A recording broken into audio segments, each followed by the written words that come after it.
Okay. ஆனா ஜெயக்குமாருடைய தொடர்ச்சியா வெற்றி பெற ஒரு அதிமுகவுடைய லீகசிங்கிற அந்த தொகுதிக்கு இது இருக்குமா?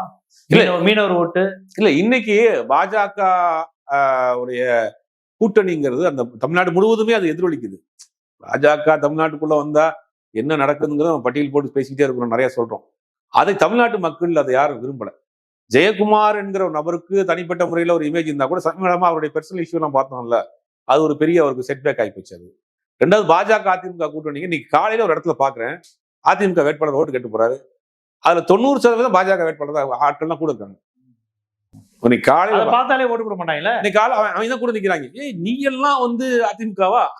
பார்த்தாலே தெரியுது அதிமுக கிடையாது. பாஜக ஆட்களை கூட வச்சுக்கிட்டு நீங்க நாளைக்கு ஜெயக்குமார் ஓட்டு கேட்டு போறப்ப யாரை கூட்டு போறாரு? ராயபுரம் தொகுதியில ஒரு கிறிஸ்தவ ஏரியாவிலையும் ஒரு இஸ்லாமிய ஏரியாவிலையும் ஒரு மீனவர் ஏரியாவிலையும் பாஜக கூட்டு போய் ஓட்டு கேட்பீங்களா? இதுவே ஒரு பெரிய செட்பேக். நீங்க தனியார் இருந்தா மீனவர்கள் பிஜேபி ஓட்டு போடுவாங்களா? எப்படி போடுவாங்க? இன்னைக்கு மீனவர் நல்லா நின்ன மாதிரியான சூழ்நிலையில இருக்கு.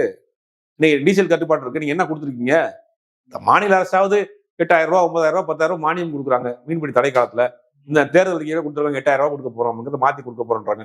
இந்த மீனவருக்கான தடை காலத்தில் நிவாரணம் கொடுக்குறதே கலைஞருடைய கொண்டு வந்திருந்தாங்க. கலைஞர் தான் பண்ணியிருக்காரு. ஆனா எப்பயுமே மீனவர்கள் ஓட்டுங்கிறது அதிமுக ஃபேவரா அது மீனவ நண்பன் காலத்துல இருந்து ஓடிட்டுன்னு வச்சுங்க. ஆனா கலைஞர் தொடர்ந்து செஞ்சுட்டு தான் இருக்கிறாரு.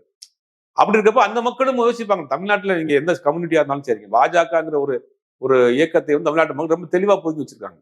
அது அந்த பகுதியில் உள்ள நாடார் சமுதாயமும் பிஜேபி பார்க்க மாட்டாங்க. ஏன்னா மாடார் சமுதாயத்தை பொறுத்த வரைக்கும் அங்க சிறு குறு தொழில் செய்யக்கூடிய சிறு சிறு நிறுவனங்கள் வச்சிருக்காங்க. ராயபுரம் தொகுதியை பொறுத்த வரைக்கும் சின்ன சின்ன ஃபேக்டரிஸ் இருக்கு. Steel factory. காசிமேட்ல அங்கதான் வருமா?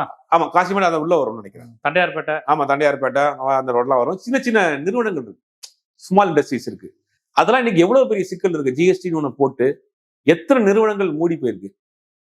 இப்ப நீங்க ஜெயக்குமார் நாளைக்கு ஜெயிக்கிறாரா? ஜெயக்குமார் போய் என்ன செஞ்சிட போறாரு? அந்த பகுதியில ஒரு தொழிற்சாலையில ஒரு பிரச்சனை, ஒரு ஜிஎஸ்டி பிரச்சனை, கூட்டணியில் இருக்காரு, ஏதாவது செஞ்சிருவாரா? யார் நிற்பா? யார் குரல் கொடுப்பா?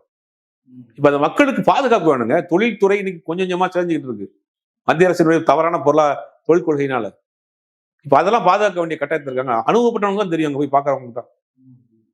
அதனால பாஜகங்கிற ஒரு விஷயத்தை அவங்க என்னைக்குமே தமிழ்நாடு ஏத்துக்கிறாரு, அனுமதிக்கவும் செய்யாது. ஜெயக்குமார் மீண்டும் ஒரு தொழில் வங்கி போய்கிட்டு தான் இருக்கிறாரு. அந்த தொகுதியை பொறுத்த வரைக்கும் திமுகவுக்கு ஒரு சாதகமான தொகுதி தான்.